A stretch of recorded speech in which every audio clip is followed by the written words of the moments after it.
Hello and welcome to the Why Not Mini Spotlight. I'm James Lott Jr., your host here on JLJ Media.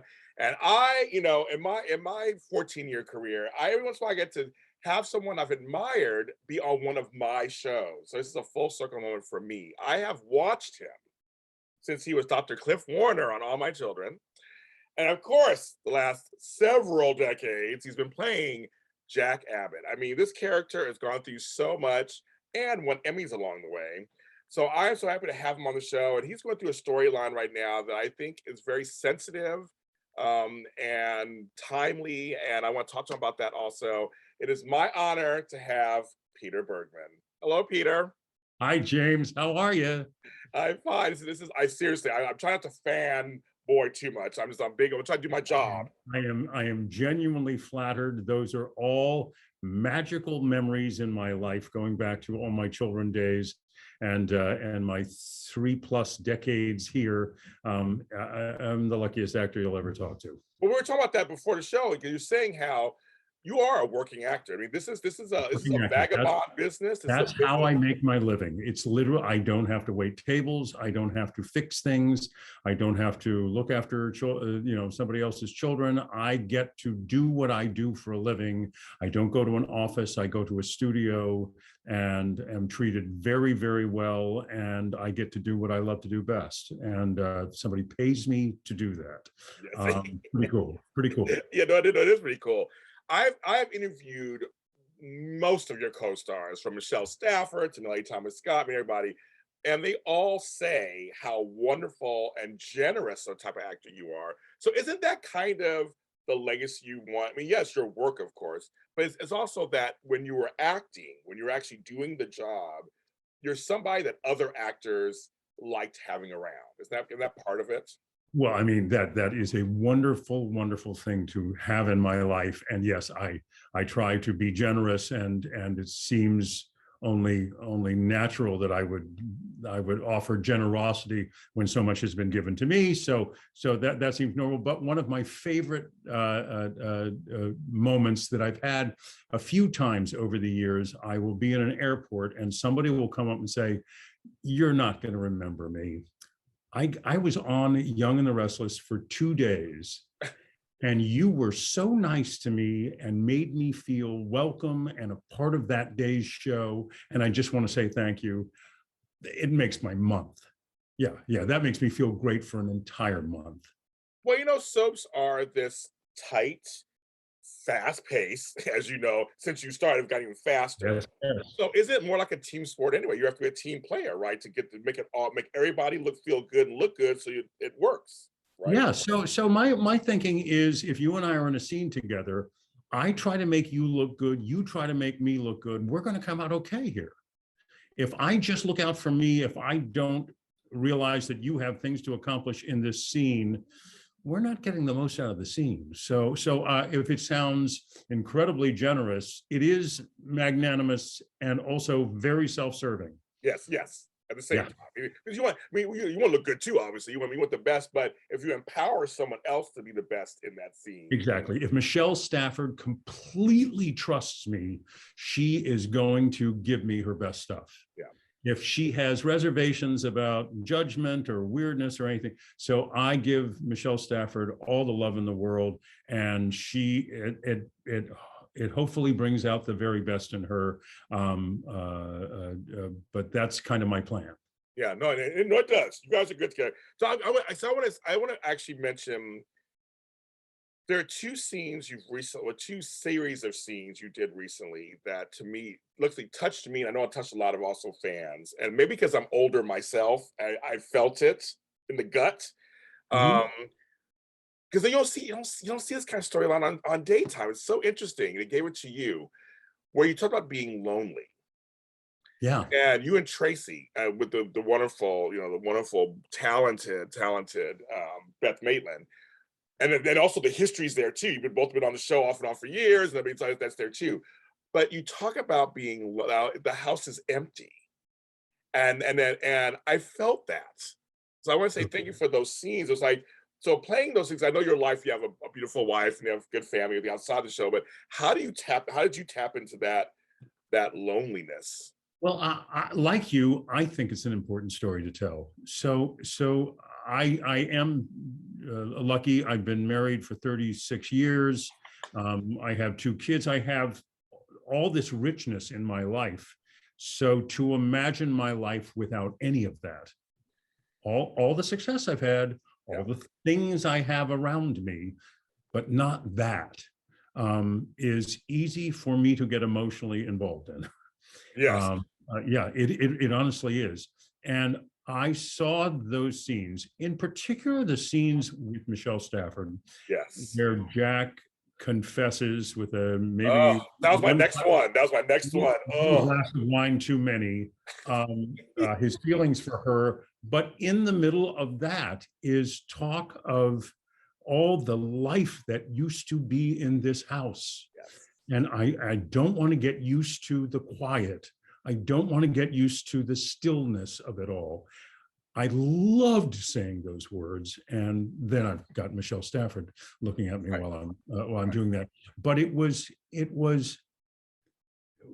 when you say we don't do that on soap operas, maybe we don't do that anymore, and maybe we can start doing these kind of things again, because soap operas at their best are talking about these kind of things. Yes. You lose a loved one, you find yourself for, Jack tried to plan everything just right, but through a series of just stuff happening, he finds himself wandering around in this big house.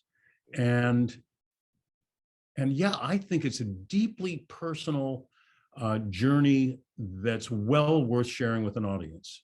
I found it interesting too, leading up to that, because we kept saying, well, why aren't they pairing Jack off? It's like, on soaps, it's always like this love interest and this love interest and this love interest. And for the longest time, Jack was single. Again, we don't see very often. Long time. So how do you feel about that when you played single for a while? Longest time Jack has ever been this alone. Ashley moves to France. Yes. And wow, it's he can't even make up for it with family life. Tracy comes in from New York now and then. Ashley's there from Paris now and then, but Jack is literally alone. That grandchild comes along, and yes. he's just beside himself with joy for all the life the kid brings into the house. And then then Kyle and some take him and go to Italy. And Jack is everything we know about Jack is his connection to other people. To every time we see him with Nikki or Jack or anyone we know about, and to see him without connections, is a whole new place to be as an actor on this show. Thank God I've been around long enough that it's not threatening. It's fascinating. It's where do we go from here? So one of the things that Jack has explored is when he was his happiest. And when he thinks back, the last time he was over the moon happy was when he was with Phyllis. It came at a great cost. Thanks to Victor Newman, it became very, very painful for him to have a relationship with Phyllis. And I've argued for 5 years now. Jack and Phyllis did not fall out of love. No. It simply became too painful. And so it was muddled in Jack's life. So the chance to kind of say, is this real, or is this just me longing for back when I was happy? Is there any chance of something actually happening here, or am I making things more complicated? Is a fun place to be as an actor. It really is. There's lots of stuff to play. Well, you had a succession of stuff, the death of your mother and that process. Right. Gaining a grandson, and then almost kind of he's being extricated from you. So I always felt like that was another, we saw a side of Jack, Grandpa Jack. We saw a side of Jack we hadn't seen. That was it was like, this is a new Abbott. This is a new chance. A surprise to Jack. No one was more surprised than Jack how much he got into this. Yes. How fun this was, how exciting this was. If you'd have told Jack this a year ago that he'd love this, he'd have talked you out of it. Yeah. But so yeah, it's all coming at once, and I have no problem playing it. I run toward story like that. That's something I haven't played. That's something I haven't played. I am unmoored out here, and I don't know what the next thing is not part of what I know of Jack or what the audience knows of Jack. True. And so then you have the Sally thing happen or not happen, which I always said, I said it on this, I do this show every week, and I said it all the time. I kept saying, Sally's Phyllis. I knew it. I just knew it. I was like, there's something, he admires her, he admires her spunk, he admires something about her. But I said, no, I've said on this show, it's Phyllis. So when you actually said that, Jack actually says it out loud. Again, one glass of wine too many. Stuff comes out that you can't take back. Can't take back. But it's actually true. When you think of Sally, she's everything that Jack did not grow up with. Jack grew up with a silver spoon firmly in his hand, and the girls at the country club were nothing like Sally. Here's this, and she doesn't, she's unafraid and she's brave, and I'm fascinated by her. And then as time goes on, we get to see why he's so fascinated with her. She just reminds me of, oh my God. Right. She is like Phyllis, and he has to deal with that. Yes. I liked that whole turn. I happen to think she's terrific too. Oh, and Courtney Hope is a good friend of the show. I think Courtney Hope is just terrific at what she does, and she made it fun to do, really fun to do. I looked at that and I thought, there's this giant age gap.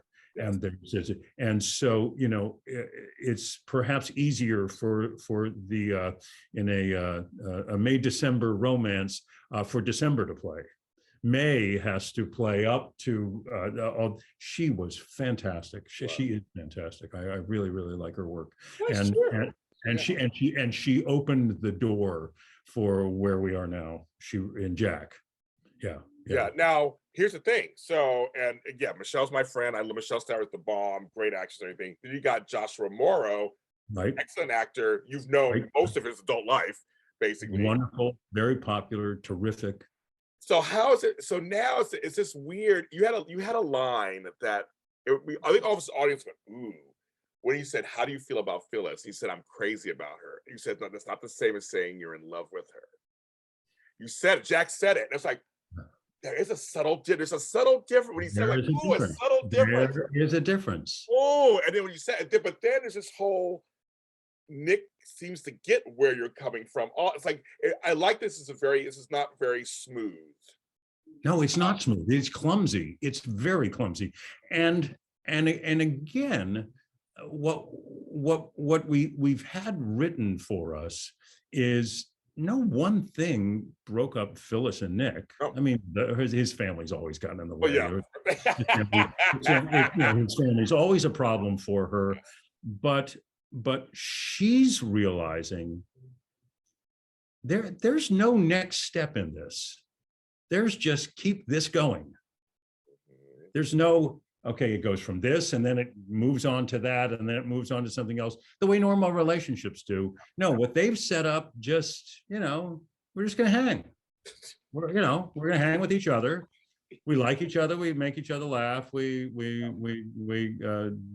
like our physical life together. And yeah. Why does it have to be more than that? And I think that creeps up on people, particularly women. This is not going anywhere. Right. And so there are moments where where the clarity of that gets underlined for both Phyllis and Nick. And Nick finds himself sitting with Sharon talking about powerful moments in their life. Exactly. We saw that happen.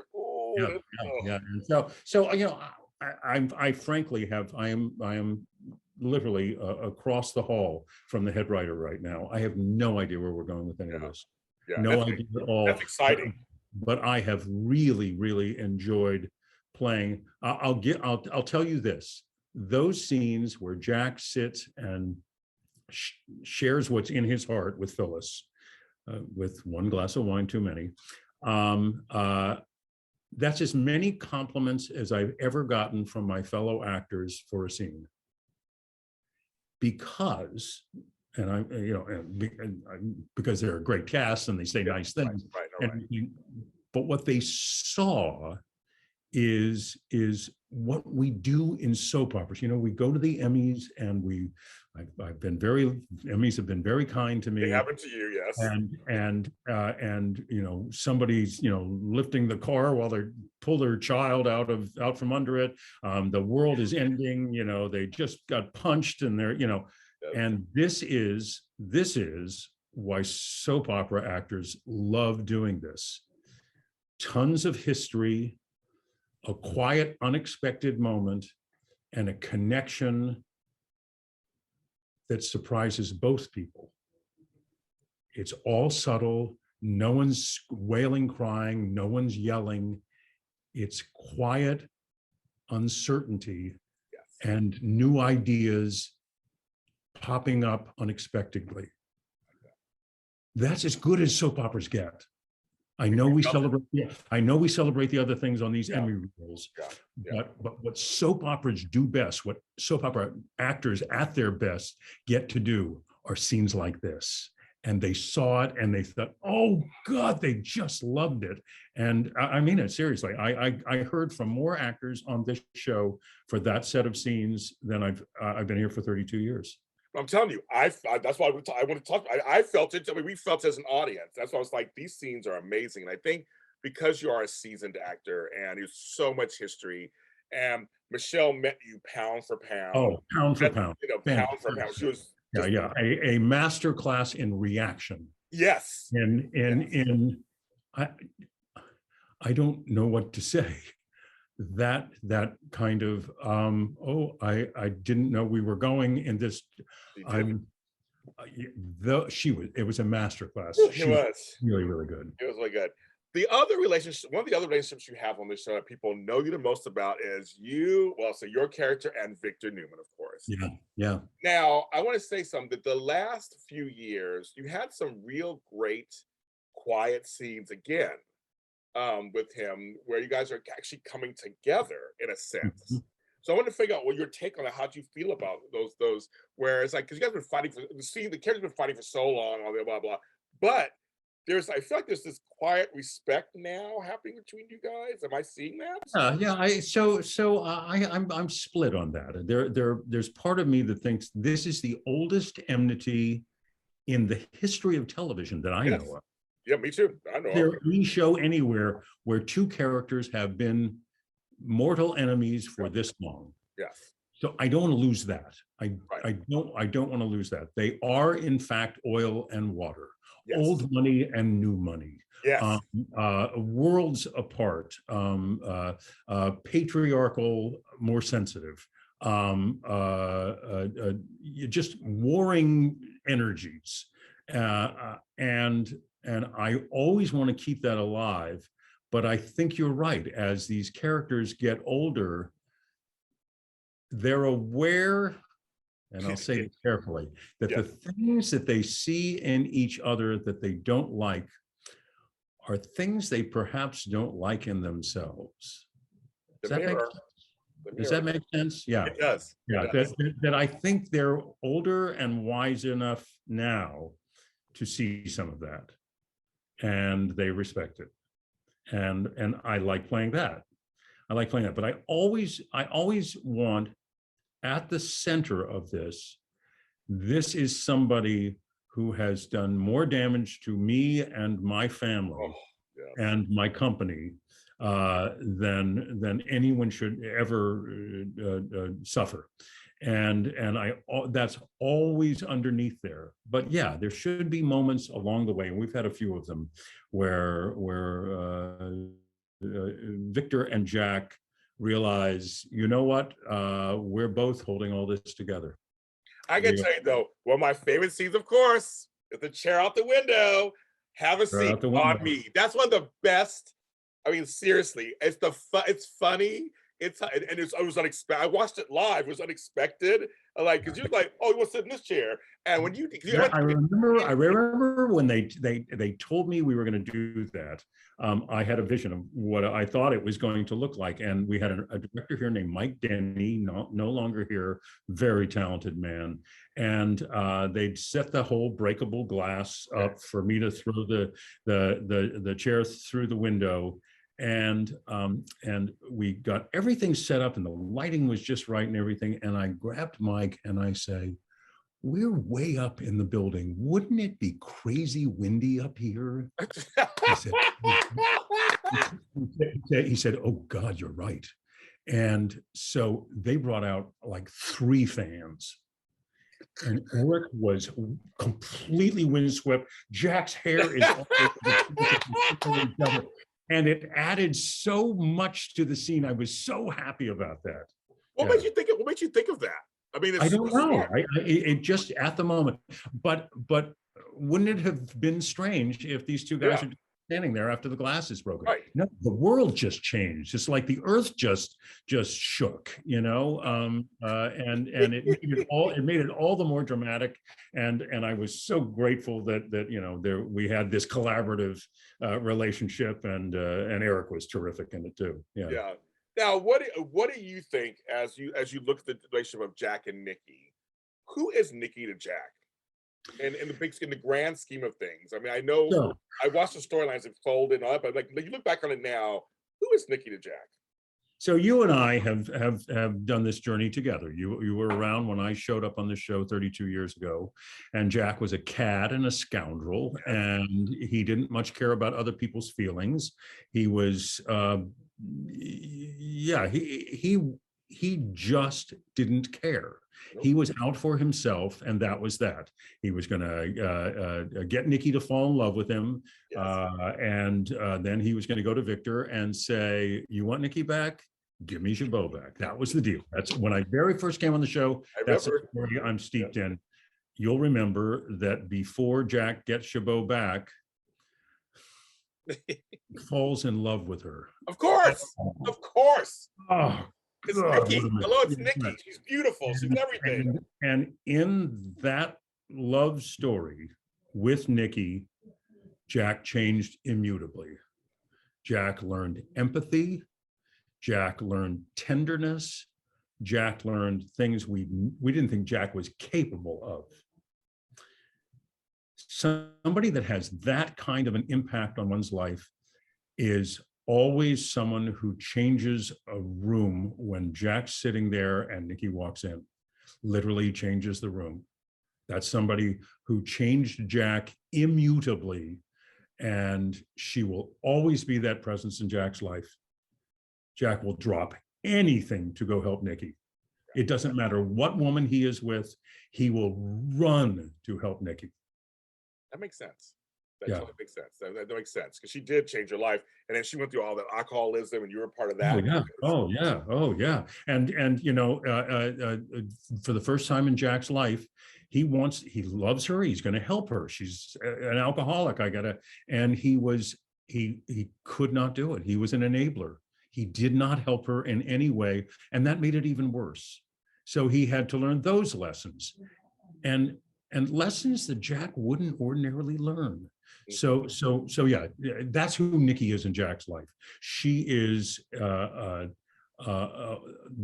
woman who changed Jack more than any single person in his life. I can see that. That's interesting.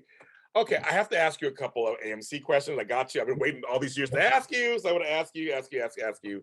And particularly, I've heard you talk about it a little bit before, but I'm Black, as you can see. So Mhm. I want to ask you about the storyline when they try to put you and Angie Hubbard together. Uh-huh. I liked it. I know we were different. It was a different time period that wasn't very common on television to see it. There were doctors, so it made kind of sense to me. Tell me some of your feelings about that story. I thought it could have been really beautiful and wonderful putting you two together.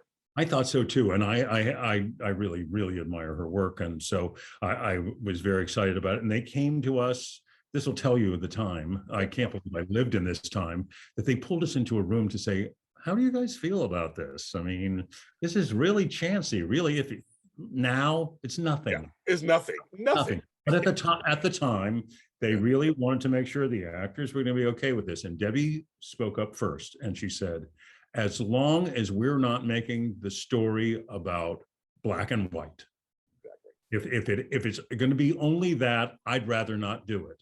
I agree.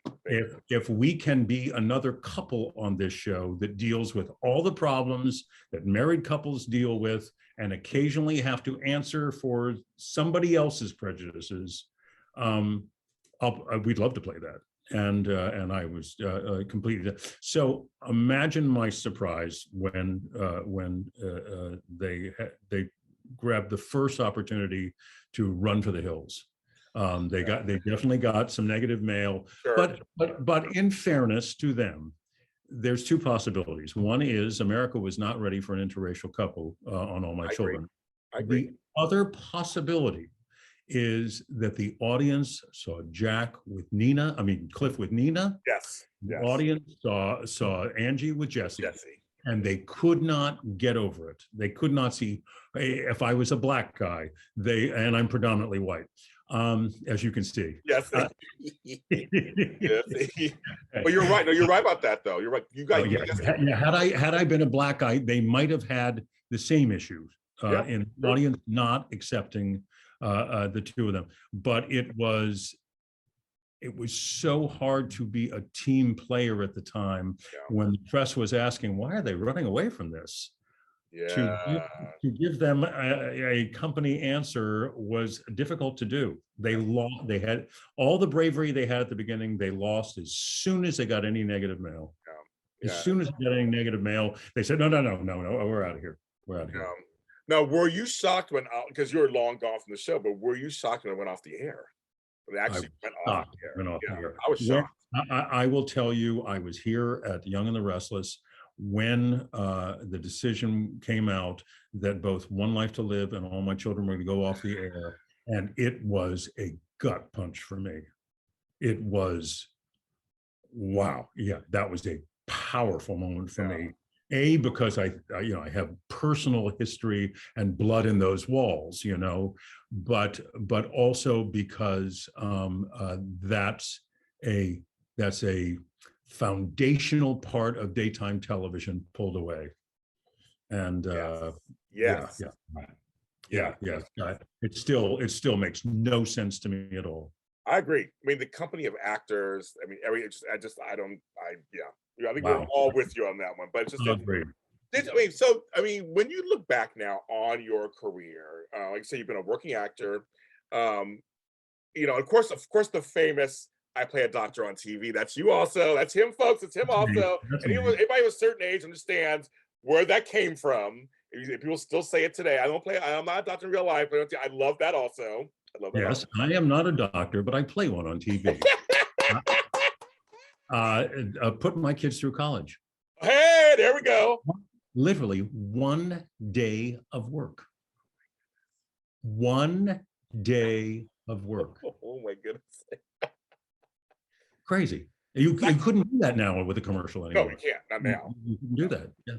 But at the time, it was possible for that thing to just go on and on. And it did. It was great. I remember. I totally remember it. That was literally abused the airwaves with it. So when you look back at your career, Peter, of course, it's kind of, you can be nostalgic and stuff, but when people tell you you're so royalty or daytime acting this and that, I mean, how does that hit you? How does that hit you now? I like the idea that whenever the Emmy nominations come out and everything, people say so what's that feel like? That you got nominated again. What I like about it is that the rank and file of a business that I'm in say, yeah, he's one of the good ones. Yeah, that's enough. That's enough for me. That's plenty for me. Yeah, he's one of the good ones. That feels fantastic. and you are. Yeah, and I've been in this business for a long time. I've actually seen a lot in 42 years. 42 years of doing this. Yeah. Well, Peter, you are a treasure. You're a national treasure. Thank you for making my dream come true talking to you. And Thank you, James. I looked forward to this, and I'm really glad we had time together with some really cool questions. Thank you. Ladies and gentlemen, Peter Bergman, watch Young and the Restless weekdays on CBS. I'm James Lott Jr. for JLJ Media, and we will see you next time.